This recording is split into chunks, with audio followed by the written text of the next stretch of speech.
Welcome back everyone, Marco Collective Gamer 77 here, or Marco CG 77. And for today's overview, we are doing a quick look at Breaker's Revenge. Released in 1998, an arcade-only exclusive that was released, again, in 1998. The first game, Breakers, was actually released in December of 1996 by the Visco Corporation. This has never received a home port, so pretty much the only way you can play this game, besides owning the MVS cartridge, is to emulate it. This game is definitely not a very well-known game series. There's really only two games in the series, Breakers and Breakers Revenge, but I definitely recommend it for anyone that is a fan of this Street Fighter 2 genre, fighting game genre in general. It is unique, especially for its time. It was released in 1998 for Breaker's Revenge. I will talk about the original game Breakers a little bit later on. The controls of this game is definitely tighter than, say, the Fatal Fury series. It's more along the lines of Street Fighter 2. A lot of the special moves and attacks are either charge characters or the quarter circle or half circle motion characters. Additionally, the player can, of course, stand up after a fall. It does emphasize a good balance between characters themselves. You can perform, of course, super moves the standard way by basically accumulating enough energy in your power gauge and performing, of course, the command itself. Not too unusual. There are, of course, there's some definitely good auto combos as far as characters that are a bit more like, say, Chun-Li or E Honda. One of the characters that I was playing actually has a very kind of a E Honda / Chun-Li jump in combo auto attack with his legs. The matches definitely follow your standard, beat 'em up, best of 2 or 3. Of course, the game will end if both characters end in a draw. There were home versions released for the first game, but as I mentioned earlier, Breaker's Revenge was only in the arcades and did introduce one new character named Saizo, and also made the final boss, Baihu, into a playable character. There is, of course, some rebalancing of the game. The life bars were changed a little bit compared to the first game. Some stage graphics were adjusted as well. Hard part is the intro is pretty much the same as the first game, so more than likely it's kind of hard to tell which is which until you get to the character roster screen. The plot itself, pretty thin. It's just your standard, tournament, and a good reason for folks to get together and battle it out. The game characters definitely take some inspiration from Street Fighter 2. The original game took a roster of about 8 characters. This game doesn't add an extra one. So you've got Sho Kamui, who's basically the main protagonist, who's a karate character. Li Daolong, who basically is his rival, very much a Yori to Kyo's counterpart. Tia Langray, who's a female fighter in a red leotard, known for her kicks. Pael Montario, an Italian nobleman who fights with a fencing weapon. Condor Heads, a Native American fighter. Sheikh Mehrol, a stocky Arabian fighter. Rala Instanzia, who is a protector of the Amazon. Alcyon III, who is an ancient Egyptian who is very kind of Dalsum-like attacks, and also with some poison attacks as well. Hoang Baihu is the game's final boss, and there's also, of course, the newly added character Saizu Tobi Kageno.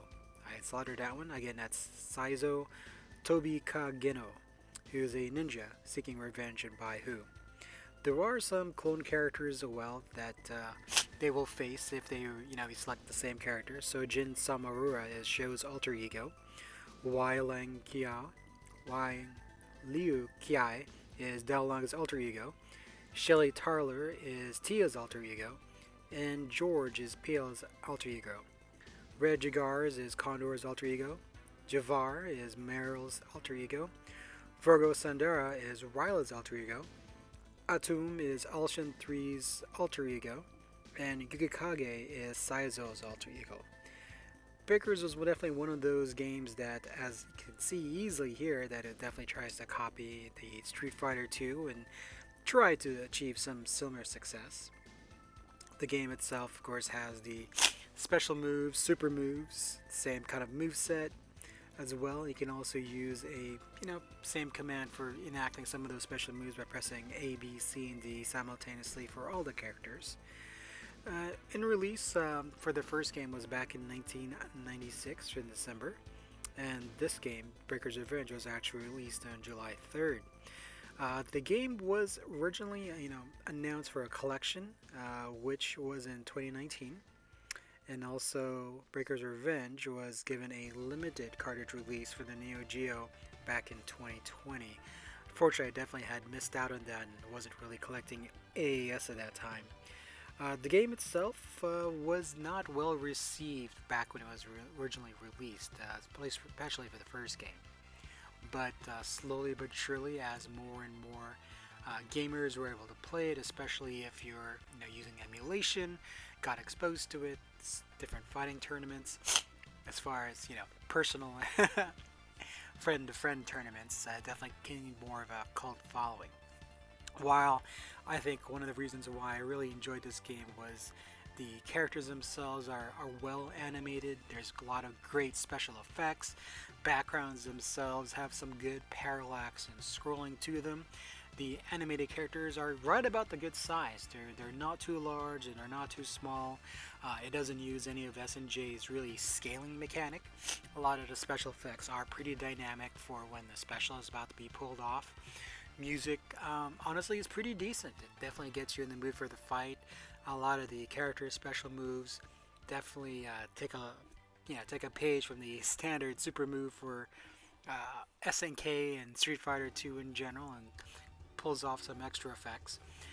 What I do like about the game itself is instead of just getting a color swap or a color swap palette if you choose the same character, the game has their alter ego or their alternate. So that is very cool. And I wish that more games have actually done this or will do this in the future. And as I mentioned, while it is pretty tough to find this game for an official home release unless you were able to get that collection back in 2020 when they physically released it for the AES, I am still hoping that due to the popularity of retro games, limited run games, or Pix and Love reaches out to Visara and try to have this ported, especially with a physical release. This game it's a lot of fun. Yeah, it is a Street Fighter clone, but it definitely is one of the better ones that I've played, and of course a lot of I think folks would agree as I mentioned, a cult following has definitely grown since then. This game is one of those games that if you can afford it, definitely pick up the MVS, or again, if you're able to find the reprint copy that they created back in 2020, I do recommend it. Otherwise, right now, really the only way to play the game is through emulation. And it makes for a great kind of mini tournament at home with some friends. It's unique, not in concept, but at least it's got some unique characters and unique ideas that I think is just why it's remained and has grown with its cult following, as I originally mentioned.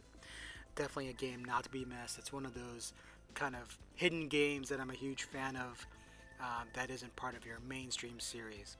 I would also love it if Visara were to say go ahead and move forward with a third version of this game, or a new version, especially with today's graphics, or even something like Guru's graphics. Definitely going more with that pixel art. So again, if you can find it, I do recommend emulation because that really is the only way to get it right now. Still keeping my hopes up for another collection to come out for the Switch, PS4, or even the Xbox. But again, if you can, I definitely recommend trying this out. Have a few friends over, make a mini tournament, get some pizzas, get some beer, get some sodas, whichever, and have some fun. I think you will find a lot to really like about this game. And with that, I wanted to say thank you to everyone who's been watching my update. Again, I thank everyone that has subscribed to this channel. Please like, comment, and subscribe. Tell me if there are any more Neo Geo games that you'd like me to do an overview of. one of my next updates will be with Matcham Lee, who is another one of those obscure niche fighters that did try to copy or at least take advantage of the fighting game craze. So, again, thanks everyone for watching. Please like and subscribe. Talk to you all again next time.